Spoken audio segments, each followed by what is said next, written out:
So first, I'm gonna start briefly in English. The discussion. Well, it's a pleasure to be all here in the Tranas at the Fringe Festival, and it's wonderful to be in this panel with these great authors. We're gonna have a discussion on Latin American voices of female writers, and the discussion is gonna be mainly held in Spanish. But I will try my best to contextualize in English, and I hope that we can have a very nice discussion. And well, first I want to start with a clapping for the festival, which is the 10th anniversary, and it's an achievement, right? So congratulations to the organizers and to the guests, the wonderful guests that we have here. So yeah, entonces un poco la dinámica es que vamos a hablar en español principalmente y yo voy a hacer una síntesis. Intentaré lo mejor para hacer la síntesis en inglés. Y bueno, I will start by presenting the authors. I'm going to go through alphabetic order. So Adriana Hoyos, she's a writer, producer, and cultural organizer from Colombia. And she studied in Barcelona and graduated in the Center of Cinematographic Studies in Catalonia. Adriana Hoyos, escritora, productora y gestora cultural hispano-colombiana, estudia dirección de cine en Barcelona y se gradúa en el Centro de Estudios Cinematográficos de Cataluña. En el año 2000 se traslada a Madrid. Ha desarrollado en España durante más de 20 años una importante labor en diferentes sectores con iniciativas de emprendimiento en el sector cinematográfico y publicitario, de fomento a la igualdad de género, de búsqueda y promoción de nuevos talentos y gestión tanto en el ámbito privado como en el institucional. Our second is Adriana in red. Then I'm going with Aleisa Ribalta. Aleisa Ribalta she was born in Cuba and she lives in Sweden since 1998. She's a poet, translator, and cultural organizer, also an editor of a magazine that we might have the opportunity to talk a little bit. Aleisa Ribalta, La Habana, 1971. Nacida en Cuba, reside en Suecia desde 1998, es poeta, traductora y coordinadora cultural. Ha publicado Talud, Equelecuá, ediciones 2018, poemario traducido también al catalán en edición bilingüe, Boqué, 2018. Ha participado en las antologías Poesía escrita por mujeres, Verbo desnudo, 2018, y Todas las mujeres, de Fulanas y Menganas, Fundación Arte, 2018, coordinadora del cuaderno digital La Libélula Vaga, que ha generado es una importante labor promoviendo literatura de diversas latitudes, donde difunde autores de todo el mundo, ¿no? Y para los que estuvieron ayer, tuvimos la fortuna de escuchar la presentación de su libro, Grande, nuevo, traducido al sueco. Yeah, so she was presenting her latest book, translated into Swedish, 2 days ago, yesterday actually? Yesterday, no? So then now we're going with Ángela García. Ángela García, she was born in Medellín, in Colombia. She resides in Malmo. She's a poet, translator, and cultural organizer, and co-founder of the International Poetry Festival of Medellín. Ángela García nació en Medellín, Colombia, en 1957 y reside en Malmo, Suecia. Poeta, traductora, gestora cultural, cofundadora del Festival Internacional de Poesía de Medellín. Ha publicado, entre otros, libros, Entre Leño y Llama, ediciones Prometeo, Rostro de Agua, ediciones Prometeo, Farallón Constelado, Sterling Klippe. En alemán, ok, ediciones Delta, de La Fugacidad, ediciones Aura Latina, 20 grados de latitud en 3 horas, Smederevo, ediciones, 12 poemas sobre el silencio, y bueno, la gran mayoría de estos libros son ediciones bilingües traducidas en diversos idiomas, ¿cierto? En algunos de ellos, ¿no? Todo lo que amó nace continuamente, Universidad EAFIT, Retablos de Movimiento, edición Aura Latina, Apuntes para el Ejecutante, edición La Otra, L'Ozono la Vertige, La Vencedora y Se Arrodillan para Beber, ediciones Visor. Ella es premio de poesía Casa de América, de poesía americana del 2021. Dirige en Malmö, Lund, y ha traducido poetas y narradores suecos al español y ha codirigido 2 documentales poéticos. Es un placer tenerte aquí también. La siguiente poeta es Elizabeth Torres, de Bogotá, Colombia, nacida en 1900. So Elizabeth Torres, she's from Colombia.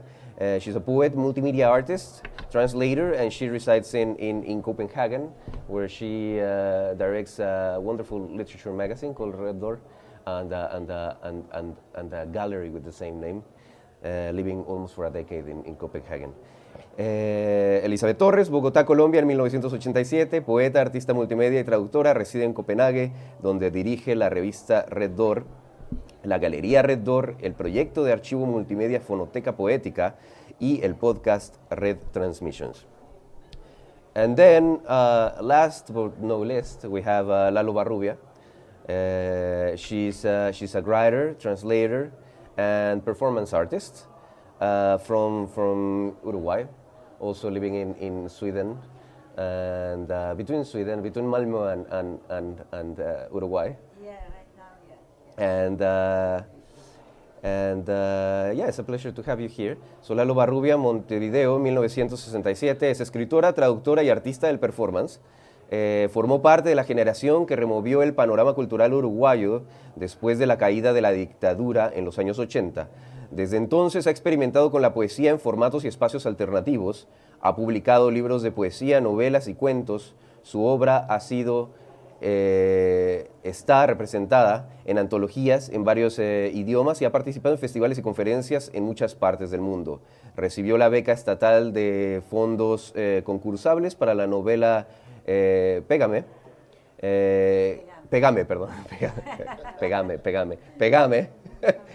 Importante, por cierto. Pégame que me gusta en 2009.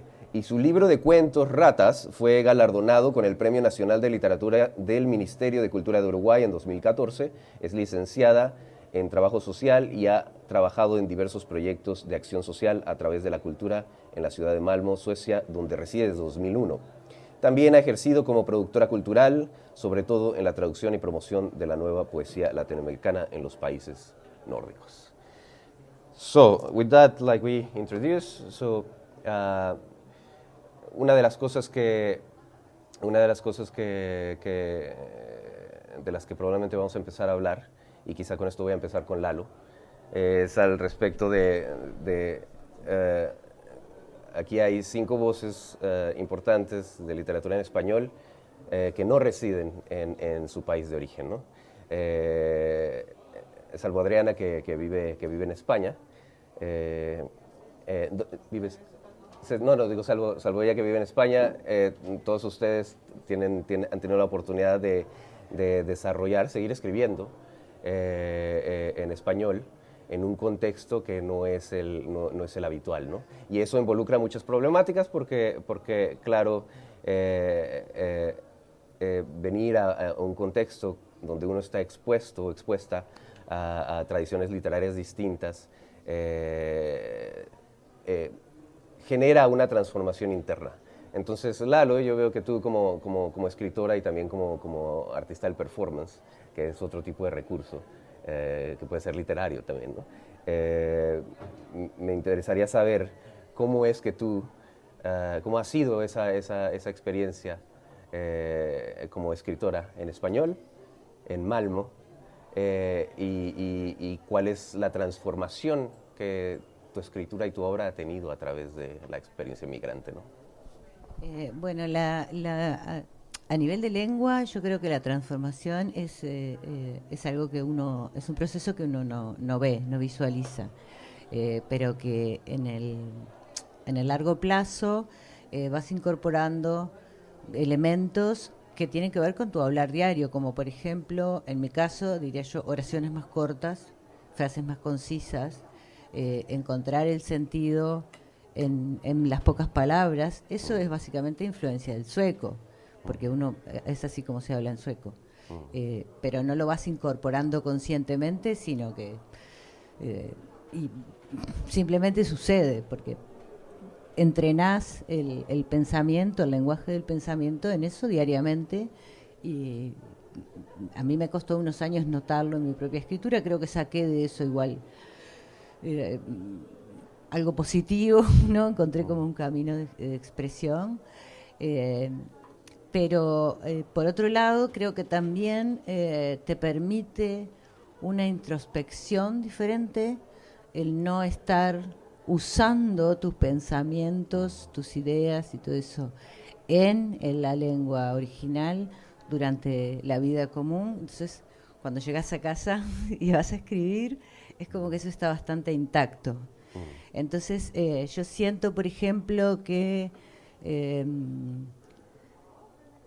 si me hubiera tocado estar en México o en España, mi castellano se hubiera contaminado, ¿no? Por decirlo de alguna manera. Probablemente hubiera agarrado otro camino que también hubiera sido válido o interesante, pero que de alguna manera mi lengua original, mi dialecto, se conserva como intacto para hablar de las cosas que tienen que ver con ese lugar, con esa lengua, con ese dialecto, en la medida de que mi castellano está en otro lugar en el que yo me muevo diariamente y dejo que mi lengua vaya y venga y se desarrolle. Ahora, al mismo tiempo es importante viajar y estar en contacto con el lugar de origen, porque también la lengua se envejece, ¿no? Y se pierden los fenómenos sociales y cómo eso se explica en el vocabulario, ¿no? Sí, claro, pensaba que de alguna manera viajar fuerza al individuo a mantenerse joven, en el sentido que hay que renovar y expandir la lengua frente al reto que implica mantener vivo tu lengua en un contexto que no es el tuyo. Y hablando, we were discussing about like the challenges of writing in Spanish in other contexts, and also the migrant experience in the sense of how our literature transforms in front of these other literary references and literary traditions, ¿no? Algo que me interesa acerca de la idea de escribir en otros contextos es que, por un lado, es la experiencia individual, ¿no? Y por otro está la experiencia colectiva, ¿no? Frente a la problemática de, ok, yo escribo en una lengua que no pertenece a este registro, y hay una necesidad de seguir expresando en esta lengua, pero hay una necesidad de colectivamente generar espacios o lazos para que esa lengua florezca, ¿no? En ese sentido me viene mucho a la mente, Ángela, que tienes una trayectoria grande como organizadora de festivales, y que tu trayectoria viene de tiempo atrás en Colombia. Me parece muy fascinante la manera en la que has ido construyendo espacios, festivales, que han sido catapulta impresionante para muchos y muchas autoras y autores que están en esta región, ¿no? Entonces, ¿podrías elaborar un poco al respecto tus reflexiones también sobre esos procesos y continuar quizá con la discusión de lo que... Sí, cuando yo llegué a Suecia me parecía como en el orden natural de las cosas continuar como promotora y como organizadora de encuentros, porque estando en un país con una lengua tan distinta que jamás soñé pretender hablar, ni siquiera los primeros días, era necesario un tipo de comunicación, aunque sucediera de manera muy gradual. Y lo primero era entender que los grandes públicos en América Latina y particularmente en el Festival de Poesía de Medellín eran totalmente desconocidos o impensables acá.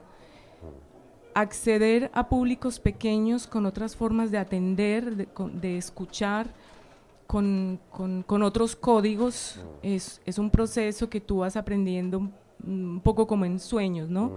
Tú crees que entiendes al comienzo cosas, pero no lo entiendes totalmente, y el diálogo atraviesa diferentes estadios de conocimiento de tu propia percepción, de las diferentes personas que son más o menos el público cautivo de la poesía y del festival, que en el caso mío, por fortuna, por la relación con Lasse Söderberg, que también hacía el Festival Internacional, lo que se llama las Jornadas Internacionales de Poesía en Malmö, y yo ingresé al comienzo como ayuda, como apoyo a este festival, y entendí poco a poco cómo ese círculo de amigos, no solo poetas, pintores, narradores, artistas, músicos, iban integrando una audiencia muy diversa, muy variopinta, pero que se va comprendiendo de manera muy paulatina.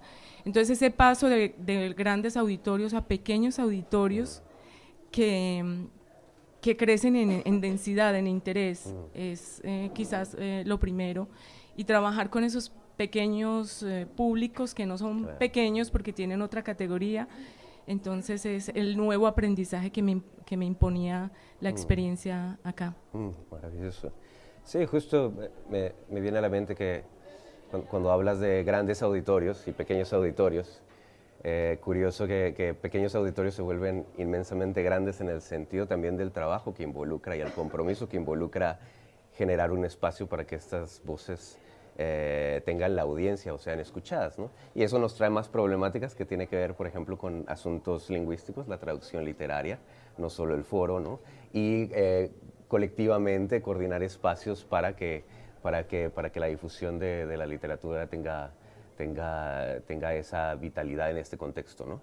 Y eso me lleva ahora con Aleisa, me lleva a pensar, porque bueno, la gran mayoría de ustedes son escritoras, pero también se han convertido en traductoras literarias o han sido traductoras literarias, muchas veces por el interés genuino en la lengua, pero también por la necesidad me imagino, de compartir algo que es relevante para ustedes y que merece ser leído en este contexto, ¿no?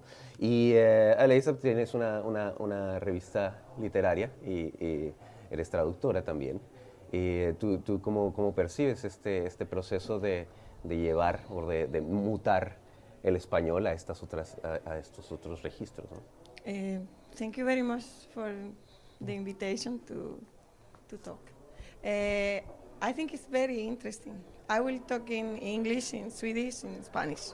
Yeah. But I think it's very interesting that you are living in another language, in another context, and you are sharing what you write in your language. Yeah. El español para mí, yo adoro la lengua y adoro compartirla y, como te estaba explicando hoy, cazar ideas. I'm like fishing words everywhere. If I love a word, I will put it inside my bag and I will incorporate it and I will just share it and share it. But yo creo que desde el principio yo quería como hacerme entender desde niña, quería que la gente me entendiera, y una vez, esto es una historia real, fui a una mujer de esa que adivina el futuro, antes de yo saber que vendría a Suecia. La mujer dijo: "Der du ska vara, ingen kommer förstå dig." Och jag kunde inte förstå vad hon menade. Men hon menade att det var ett annat språk. It was another language. But hon tyckte synd om mig. Hon sa: "Vad synd, där du ska vara, ingen ska förstå dig." Och det tog mig ett tag att förstå att jag skulle komma till Sverige och det skulle vara den här kampen med språket hela tiden. Att kämpa för att bli förstådd. Och kanske därför översätter jag, och kanske därför siempre busco la manera de hacerme entender y de que otros también puedan compartir lo que escriben, pero es muy difícil, es de las tareas más difíciles que hay, porque como siempre, nunca está lista la última versión de lo que has traducido, como siempre te preguntas a ti mismo si lo hiciste bien, tienes unos conflictos contigo mismo, con el autor, con el lector, tienes que pensar Vem ska i slutet få texten? Det är läsaren. It's the reader, the one who is important.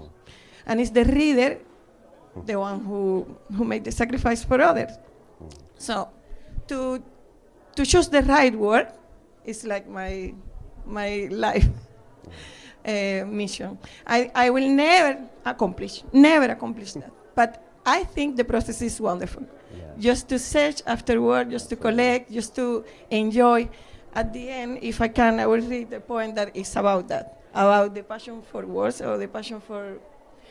I love to mix, to sacrifice also grammatic and the order of the words and everything just to communicate. And I think this is the importance of when I speak a language. And in my own poetry, I make a very, very syntax mix. I don't care about the structure. And that you know, I don't care about that. But I care about the communication, that people enjoy talking and mixing and sharing words with. Yeah. Thank you very much. Yeah, I was thinking precisely that. I mean, the fact that we're in a discussion panel with 5 professional authors living in the Nordic region, and then in your case in Spain, and it brings a lot of challenges linguistically, right? Linguistically for the authors themselves, but also for the readers, no? And that part of the things that we have been discussing is about like the idea of how some of them have created. In the case of Angela, has created like she comes from a very long tradition of literary festivals, and she has continued that tradition to make it in smaller formats. But these smaller formats implies also the challenge of the find the ways in which you respectfully can translate or honor these languages into the places in which you are, right? And yeah, undoubtedly those things comes with specific problems like literary translation, how to find adequate spaces to continue your work, and how an internal process can be a collective process at the same time, ¿no? Ahora, bueno, continúo con Adriana hablando sobre la experiencia, tú como escritora colombiana, viviendo en España. ¿Cómo ha sido para ti ese proceso de vivir entre dos audiencias, por ejemplo? ¿Cuál es la recepción que tú obtienes al estar en España y cómo eso interfiere, quizá de una manera positiva o negativa, sobre tu obra y sobre la recepción que tu obra puede tener, ¿no? Bueno, lo primero, que cada vez que se dice que en mi caso, yo que vivo en España, estoy hablando español, pero es que en España hay 5 lenguas y una de ellas es el catalán. Yo llego con 11 años a Barcelona y yo me educo en catalán, es decir, yo me educo en un colegio catalán, por lo tanto vivo lo mismo que estamos hablando del sueco, porque aunque bien es una lengua que viene del latín, es el catalán, y yo llego a otro espacio que no habla, que yo pienso que llego a España, como todo el mundo me está diciendo, no, tú no tienes problemas. No, yo sí, porque realmente vivo lo mismo, pero en España. A ti te ha pasado, ¿no? Claro. Claro. Entonces ahí hay como esa influencia de que la primera lengua es el catalán, la lengua materna. Yo llego y con 11 años llego a Barcelona y bueno, tengo que educarme en catalán, estudiar en catalán, recibir los referentes, que para mí son maravillosos, pero no estoy manejándome en mi lengua. Luego la segunda lengua era el francés, la tercera el inglés y bueno, y el español, castellano en Barcelona, porque es castellano, que tampoco se parece al colombiano y que además, pues yo contaba en Pasión por las palabras, que tenía que ir con un diccionario, porque todo lo que yo utilizaba, todo mi castellano, realmente estaba puesto en entredicho en mi colegio por mis propios compañeros. Entonces empecé a llevar un diccionario para demostrar si estas palabras existen y se dicen. Entonces sí que he vivido, no por el hecho de, ahora estoy en Madrid, vivo otra serie de cosas, pero sí que he vivido lo mismo, que nunca se reconoce porque dice, no, es que Adriana está en España. No, pero ¿qué España? ¿En qué parte de España? ¿En qué España estoy? Y en Madrid, bueno, ¿y ahora cómo vivo eso de vivir entre...? Pues sí, lo he vivido digamos, se espera de mí que tenga unos referentes colombianos muy claros, pero realmente mis referentes sí son de la infancia y porque yo me he preocupado de tenerlos, de conocer a Álvaro Mutis, a Meira del Mar, a María Mercedes Carranza, a Piedad Bonet y a toda la tradición, a Giovanni Quesep, a toda la tradición nuestra literaria, pero a mí yo me he educado con la tradición literaria que ni siquiera es la española, porque en Barcelona es diferente. Yo me he educado con una tradición literaria más, digamos, los novísimos, que son básicamente de Barcelona, muchos como Pere Gimferrer o como Guillermo Carnero, que es valenciano, o la tradición de la generación del 27, otra tradición que es más la española y la catalana, entonces, y luego la francesa. Entonces, al final yo creo que no importa tanto tus referentes, que al final son universales, que es lo que me interesa ver, que no quiero localizarme. Pero eso sí me afecta, digamos, a la hora de promover mi escritura, porque en Colombia, yo no estoy editada en Colombia. Yo estoy editada básicamente en España, fuera de España, y he sido invitada a la gran mayoría, a más de 10 o 12 festivales fuera de España. En Serbia me han editado ahora mi libro. He estado invitada pues a Dinamarca, a Suecia, a Serbia, a Turquía, a Egipto, a Marruecos, a Venecia, donde tú quieras, menos a Colombia. Entonces tengo que decirlo. No estoy editada en Colombia y tampoco en Colombia me han hecho ningún caso, por la razón que sea. Igual no se me conoce, pero lo dudo porque no creo que sea que no se me conozca. Como han hecho los directores de festivales que no hablan ni siquiera la lengua española para conocer mi obra e invitarme, no son amigos. Entonces, bueno, eso sí lo tengo que decir. Estoy muy contenta de poder publicar en España, voy a seguir haciéndolo y ojalá, yo quiero llegar a Colombia porque soy colombiana. Entonces, ¿qué pasa? Que en las antologías colombianas no figuro. Quizás hay una persona muy importante, es una amiga común con Ángela, que es Girama Castaño. Girama Castaño me invitó a participar de manera online. El online lo ha cambiado todo muchísimo en el Festival de Poesía de Mujeres de Cereté. También Francia Elena Goenaga, que es de la Universidad de los Andes, me invitó a participar también de manera online en Gestos de la Poesía. Entonces eso ha dado que sí que se me vaya conociendo. Luego también el Festival de Poesía Bogotá al final. Todo ha sido online. El online me ha dado, he podido percibir como un panorama general de la literatura en Latinoamérica, porque he empezado a escuchar a todas las poetas y poetas en Latinoamérica y en España, y entonces a saber en dónde estamos situados y a ver la importancia de las voces femeninas hoy en día también, que es muy importante, no de la poesía escrita por mujeres sobre todo, y que está teniendo muchísima fuerza tanto en España como en Latinoamérica. Pero bueno, ahí me estoy yendo del tema de la pregunta, ¿no? ¿Cómo he crecido? ¿No? ¿Cómo he crecido en esas... También en España, pues dicen, Adriana es colombiana, aunque me incluyen en sus antologías de poetas españolas, pero estoy un poco a veces en medio del Atlántico, realmente estoy en un limbo, ¿no? Porque soy una poeta colombiana, pero no se me incluyen en las antologías o en la poesía colombiana, una poeta española que no sabe muy bien qué hacer, pero que me incluyen en sus estudios, pero no.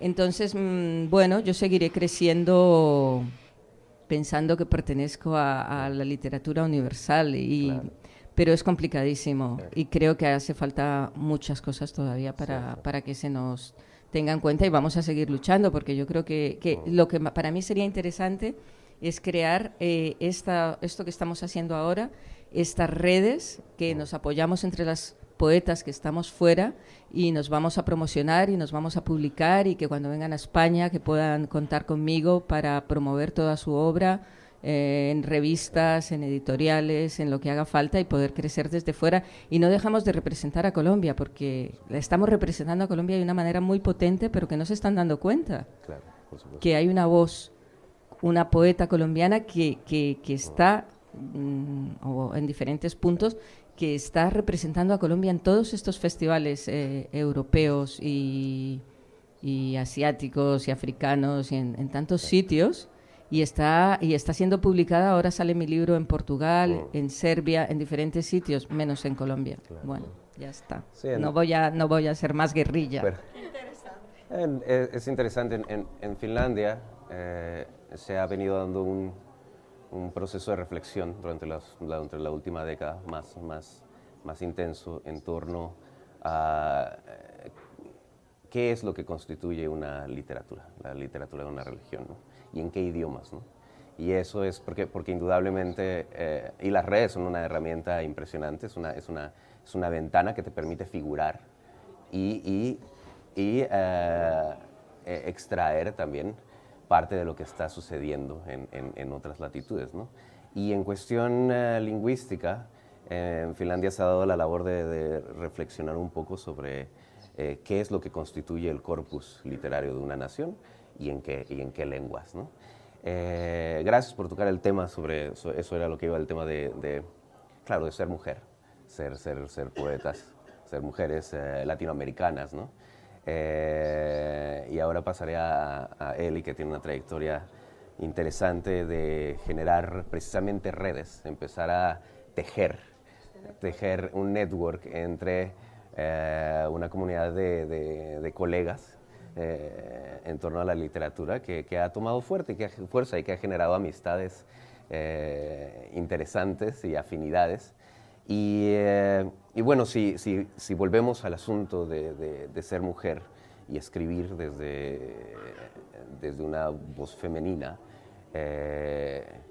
claro que nos lleva a reflexionar en la condición de las mujeres en espacios como Latinoamérica, ¿no? Que indudablemente seguimos estando bastante... ha ido creciendo, ha tomado fuerza, pero las voces femeninas han sido segregadas. Hay una tradición larga de segregar y de ignorar el trabajo hecho por colegas escritoras, ¿no? Y que no tiene nada que ver con la idea de literatura femenina, porque yo pienso que al final somos escritores, ¿no? Y lo que queremos es que se considere el trabajo por la validez y la relevancia de la obra, independientemente de si es escrita por una mujer o por un hombre, ¿no? Pero hay una realidad y quizá, Eli, si tú quieres elaborar al respecto, hablando un poco de tu trabajo, if you want to, and you can summarize. I'm just going to summarize it a little bit because we're combining a bunch of situations. We're talking about the fact that some of us are born in Colombia or in other countries, but then we grow up with a duality of regions, nations, languages, information, references, and how that changes our personalities, how that makes us fluctuate between our audiences as well, and the representation of our voices and where it is seen as local or international, because it turns out that we don't precisely belong anywhere. They'll always quote us as belonging from a different place when they invite us to things, which is something that her and I actually experience very much because we both grew up away from Colombia.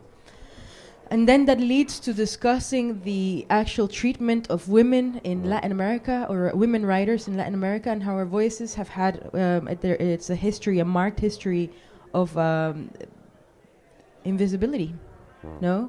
And, okay? Yeah, of course, the patriarchy, but it's so ingrained that it's not noticed. It's simply absolute silence regarding our work, regarding our testimonies, and regarding the possibilities of our careers as writers. So I switched now to speaking in Spanish and referring more to my personal experience and my work as a world writer and as a collaborator with different projects in order to cause a little bit of resistance to that situation and create new spaces. El resumen. Entonces, me queda muy difícil hablar de la experiencia de mujer específicamente, porque yo me considero una persona de género fluido, mujer sí, absolutamente, por el legado de mujer, pero no me queda la palabra de la voz o de la poesía femenina. Yo creo que no encaja con nada de lo que yo escribo. Yo escribo desde muchos otros puntos testimoniales de la migración, de sí, de lo que hablábamos antes, de la irreverencia que es necesaria cuando uno vive en distintos países, está en otras naciones, otros lenguajes, otros referentes, pero no con un núcleo cercano, materno de lengua o de personalidad.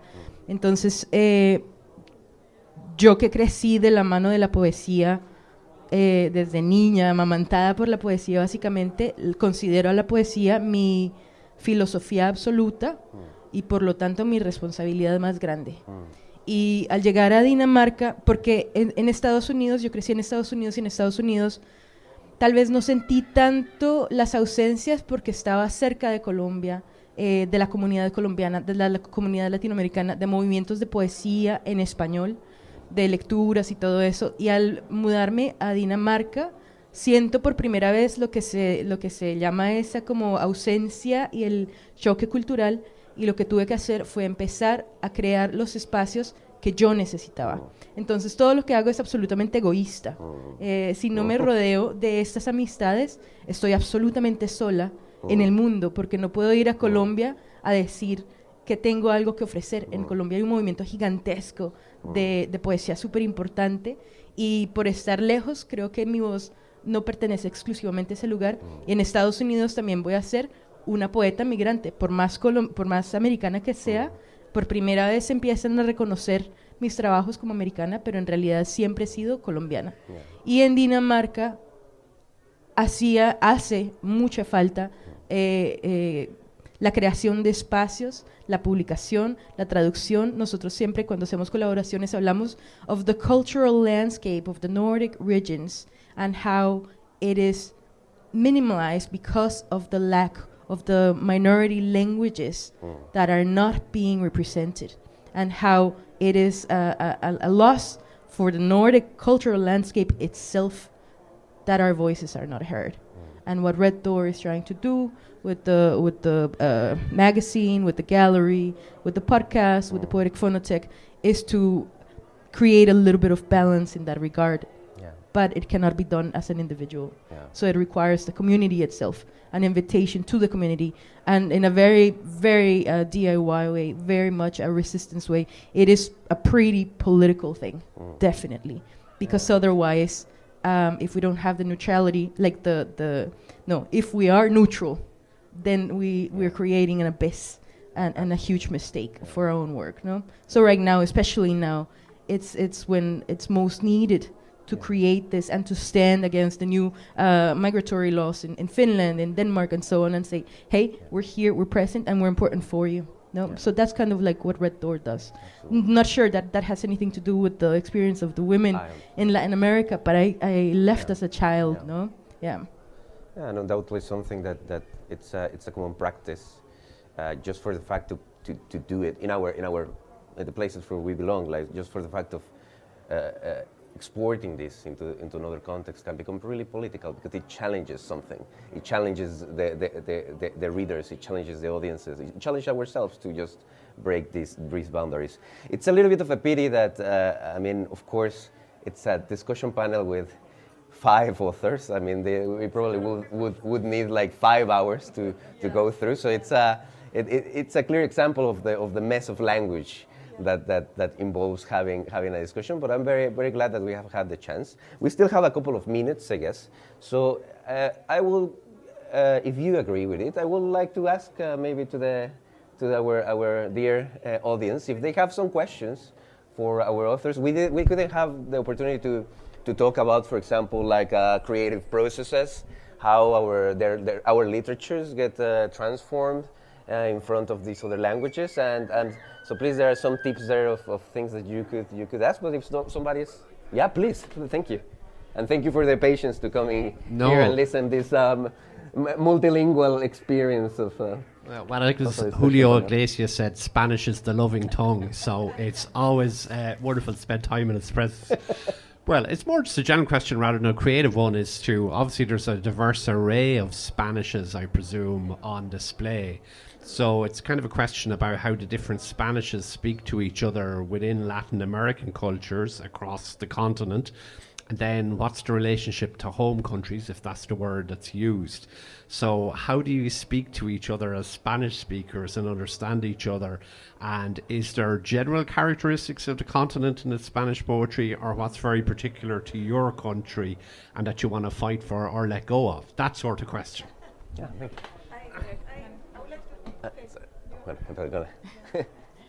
Sí, muy buena pregunta, porque es una pregunta que sobre todo cuando empezamos a traducir se vuelve un categórico muy determinante. He traducido novelas para editoriales en América Latina, en Colombia, para las cuales no hay ningún problema, pero a veces cuando se traduce poesía, por ejemplo, he traducido un poeta sueco que se llama Magnus William Olsson, que se publicó en España, pero él quería participar con este libro en México, y cuando los mexicanos revisan la traducción, que en el caso mío no es local como Colombia, porque muchas veces he escuchado que hay un español o una especie de rigor entre los peruanos, los colombianos y los mexicanos,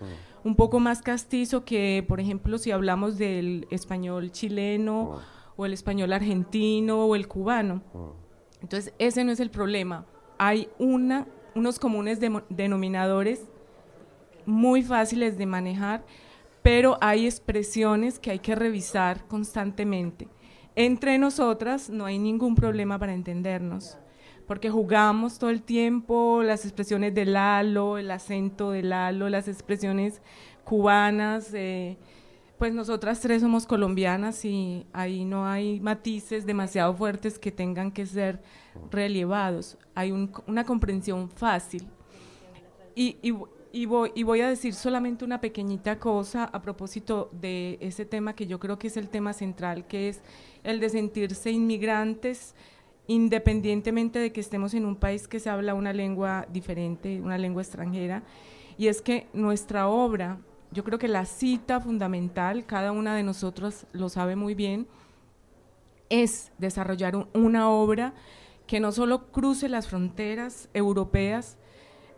Ya somos un poco, pasamos de la categoría de ser poetas nacionales a ser poetas latinoamericanas, nos movemos en ese terreno continental, pero la cita es que nuestra obra rebase las fronteras y curiosamente por un camino inverso llegue como de las afueras amplias al pequeño país donde queremos que también nuestra voz resuene, pero no es lo más fundamental, solo que la relación afectiva con el país es una cosa que no se puede obviar. But it's only here in Sweden I get in contact with all the dialects in Latin America somehow, because I'm from Cuba and it's very close. You cannot travel, you cannot, and then here I have to speak with people that speak my language but have another variation of my language. So this is interesting also, hur mycket har jag lärt mig av de andra latinamerikanska språk, kan man säga. I mean, it's not that relevant, but she was talking about the love for your country. I want to say I hate my country. I think the definition of citizenship is hate. I hate Uruguay. I hate Swedish. It's my it's has yes, of course. Your poetry is the No, just to quickly sum up in English the combination that there is definitely different Spanishes, but for example between the three of us it's very similar because we're all Colombian, and there are some different Spanishes that are closer between them, that there is a big responsibility when you do translation, because it's very different to do a translation for Spain than it is for Mexico. And you'll always have to kind of like to juggle between that. But she was saying that there's an effective relationship with the mother tongue, as they call it, so that always carries in the work forward. And then comes the role of writing not as a Colombian writer or a writer of a specific nationality, but as a Latin American writer, so that it is more extensive as reach with your work.